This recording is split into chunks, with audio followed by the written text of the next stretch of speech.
Welcome back, and today will be the last lesson that we spend in Sketch. Today, we'll talk about sketch constraints, which help lock down some sketch features so that they don't act like images on a Word doc when you add something, aka move a lot. So, let's get started. And it seems daunting that there's 14 different sketch constraints, but once you get to learn them, it'll be as easy as 1, 2, 3. They all do something that's slightly different, but they are all useful in their own way. So let's get started with coincident, which is as easy as it gets. It's just 2 points get moved to the same location. So if we want this point and this point together, that's coincident. Next is concentric, which is just 2 circles or arcs with different center points, and we want them to be at the same center point. So there, that's the concentric constraint. That's a mouthful. Next is parallel, which you guessed it, makes 2 lines parallel. So if we have a line and a rectangle, okay, they're already parallel. Let's make this not parallel. So a line and a rectangle, let's parallel them, and boom, that's parallel. And we have tangent, which is making a circle or an arc tangent to a line, which means touching at only 1 point. Sounds crazy because a circle has infinite points, but that's how tangent works. So we have a line and a circle. Tangent just makes them tangent at the in this case, it pretended that the line's going forever on. Because the way that tangent works is it makes them tangent at the closest point that there is. So right now the closest point is right here. So let's tangent them. That's tangent. You can also try it with an arc, which is basically the exact same thing. So here's our arc. Here's our line. Oh my god. Let's make it tangent. So here and here. Boom. They're tangent. And let's delete these. Next up is horizontal, which makes a line horizontal, as you guessed it. Next is vertical, which makes a line vertical, as you guessed it. Wow. And then you have perpendicular, which basically you need to have 2 lines that are touching each other, and it makes the lines perpendicular, which means at a 90-degree angle. And it somehow constrained itself to the plane, which is very fun.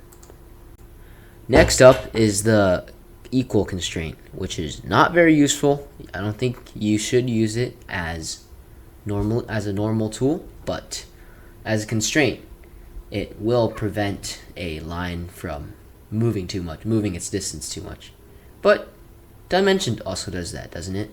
So let's just test it anyways. So we have a line, and we have a line here. The thing with equal is it only makes the longer line the same distance as the shorter line. And it won't really, you can't make this bigger. You can only make this one smaller. So, look, let's test it out. Boom, they're the same length now. That's cool. Let's try it again. Boom, same length. But a way better way to do this is if you want this one to be the same size as this one, click on this one, dimension, copy it, and this one, dimension, paste it in, enter, and there you go.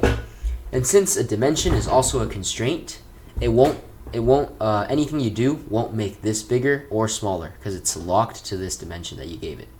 So if you don't want to use equal, or as I recommend, just don't touch equal at all, this is a very good solution.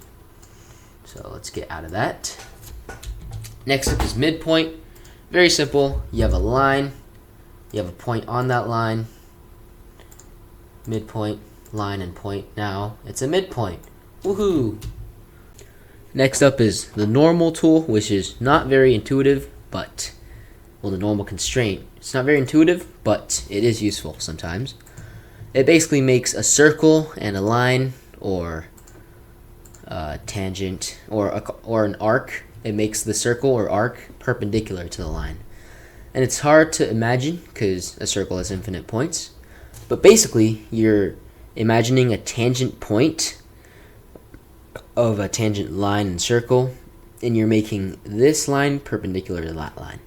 And it works from the endpoint of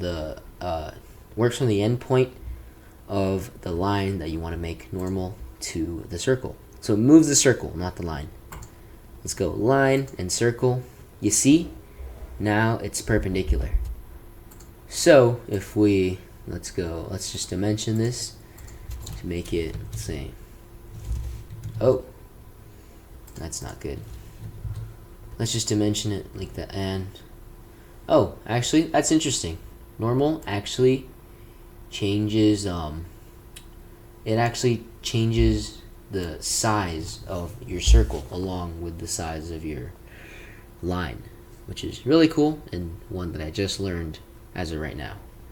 So you're basically, if you can imagine this line going all the way down, and if you can imagine a tangent line going like this, then you're making this line perpendicular to that tangent line. So that's the normal tool. Let's get rid of this. Next is pierce, which is useful when you want to make a 3D object, actually. So this is the first time we're going to actually complete our sketch and move on to a new sketch. So let's make a 3-point arc on our sketch 1. So that's it. Complete. Now you notice we have more than just the front plane. We actually have more planes. Whoa. We have the right plane. And I didn't do this right. Nope, you have to make it touching the plane. Yep. So what the pierce constraint does is it actually, if you're making a sketch on another plane, at the point where your sketch plane touches another arc, you can make your line, you can make a line that's on your plane touching this arc. I know it's confusing, but you'll see. So let's make a sketch 2 on the right plane. Let's make a line like this, and let's use the pierce. So let's click on this arc from sketch 1, as you can see, and this line from sketch 2, and boom, they're together now. And let's complete this. If you visualize it, it looks something like this. If you have another sketch that's on a plane somewhere like here, you can make this line. That's you can use the pierce constraint for this line and that arc as well, and you can have basically the pierce is basically how like a fighter jet is made in CAD, because a fighter jet is all arcs, right? And you have to make it continuously with planes. Planes as in like these things, not fighter jet plane. Anyways, so that's the pierce constraint. Let's go back to the safety of sketch 1. Go to our front. Delete this. Next, we only have 2 more. No, we actually only have 3 more. So that's right. Let's make a construction line for symmetric, which is basically the mirror tool, which we covered last lesson, I believe. So I'm going to deliberately make an object that is not symmetric. Go like this, and then like this. That's not symmetric. But the symmetric tool, the symmetric constraint, can fix that. So click on this, this, and this. Now these two are symmetric. Click on this, this, and this. They're symmetric. This, this, and this. And now our entire shape is symmetric. If we show constraints, we can see the symmetric constraint on all 3 of these. So that's cool. Let's go to the next one, which is fix. And all this does is it makes sure that this, or anything on the sketch plane does not move. So notice it was blue before, which means it could move, it could change sizes, it could do whatever it wanted. But now it's black. You can't move it anymore. If you drag, it just makes a selection window. And if I use dimension, it gives you an error if you try to change it. So that's fun. The fix You're probably going to be using this one a lot just to make sure that nothing moves. And let's get rid of this error. Get rid of this error as well. Last one is curvature, which is definitely not something you will be using in your lifetime. It's probably just there for a participation award. So I have never ever needed to use this because of the simple fact that it doesn't really work. So what it's supposed to do, and according to Onshape themselves, it's supposed to make a arc continuous. But that arc you're making continuous has to be a spline, which as we know is random. So let's try it out. Here's our spline, and then you want to make an arc continuous. A line is not an arc, so right now this is not a continuous arc. I mean, this whole thing is not a continuous arc.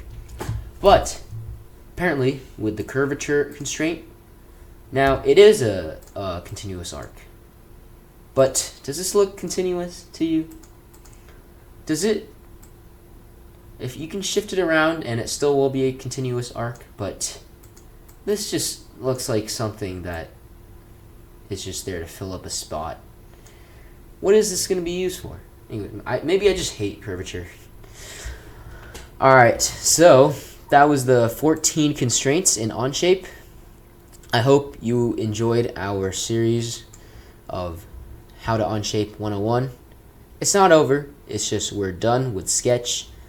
Next lesson, we are going to be moving on to 3D and how to make an object come to life. Thank you, and I hope you enjoyed Lesson 5. See you next lesson.